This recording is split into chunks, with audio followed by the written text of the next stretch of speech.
जी, ये जो इशू चल रहा है ये आपने बहुत क्लियरली अभी तक आपको बहुत तरीके से पता चल गया होगा कि हमें एक नोटिफिकेशन जारी किया गया है कि हमारे कोर्ट्स के रूम में जो पहले पुलिस आती थी एविडेंस के टाइम पे, तो अभी एलजी की तरफ से एक नोटिफिकेशन आया कि वो उनको कोर्ट आने की जरूरत नहीं है, पुलिस स्टेशन से कर लेंगे, जो हमें कतई भी मंजूर नहीं है। क्योंकि जो एविडेंस होता है वो कम्प्लीटली एक वकील का और जज का राइट होता है उनसे सवाल पूछने का, और एलजी के नोटिफिकेशन के अकॉर्डिंग उनको ये प्रोविडेंट किया गया है कि आप थाने में बैठ करके वीडियो कॉन्फ्रेंसिंग के थ्रू एविडेंस कर लीजिए, जो कि हमारे जो मुवक्किल हैं उनके फेवर में ये बिल्कुल भी नहीं है। क्योंकि हमें अगर उनसे कुछ भी पूछना है, फॉरेंसिक रिपोर्ट्स हैं, बहुत सारी चीजें होती हैं जो हमें उनसे क्लेरिफाई करानी होती है, क्योंकि एविडेंस जो होता है that is the main thing during the whole trial.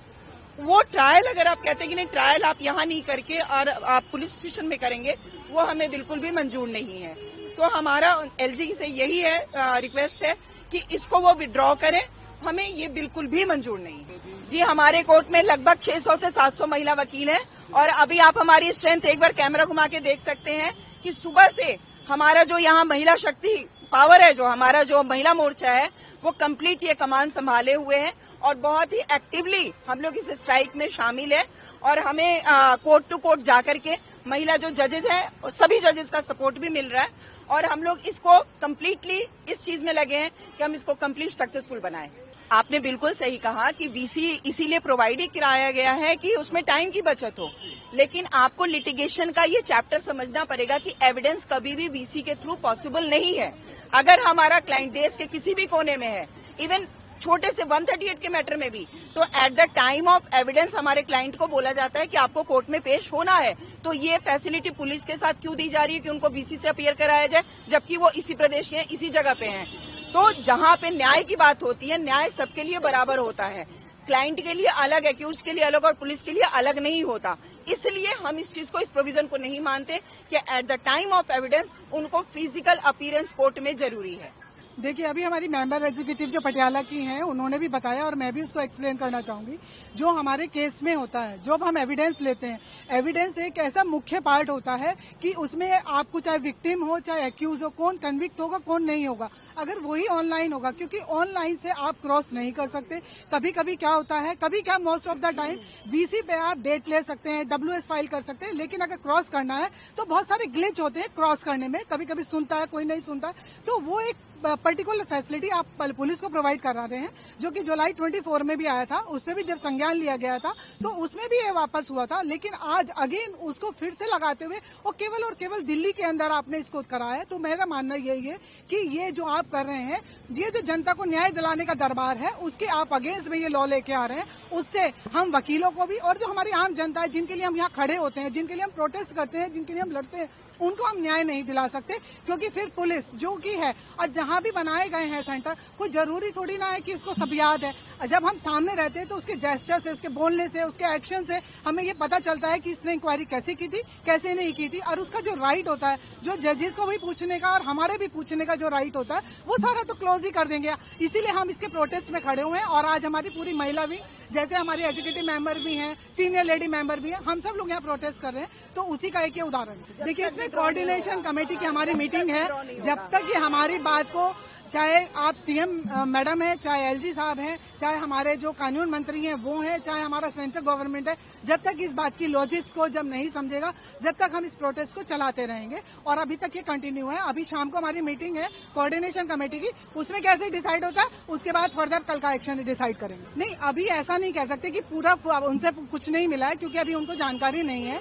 तो जो भी फीडबैक है, जो भी, मैं यही सीएम मैम से भी और जो हमारे एलजी साहब है, मैं उनसे ये रिक्वेस्ट करना चाहूंगी, जो उन्होंने ये बाउंड डाउन करा है कि वो वीसी से अपीयर हो, उनको आने के लिए इजाजत दी जाए, जिससे कि हमारी जो कार्रवाई है वो सुचारू रूप से चल पाए। यस सर, जब से स्ट्राइक हुई है ये पूरी जन विरोधी है, और वकीलों की पूरी इसमें शामिल भी है, और कोई भी अपीयर भी नहीं हो रहा, और जुडिशरी भी हमारे साथ पूरा सहयोग भी दे रही है, और ये पूरी तरह सक्सेसफुल भी रही है, और अभी तक भी सक्सेसफुल है।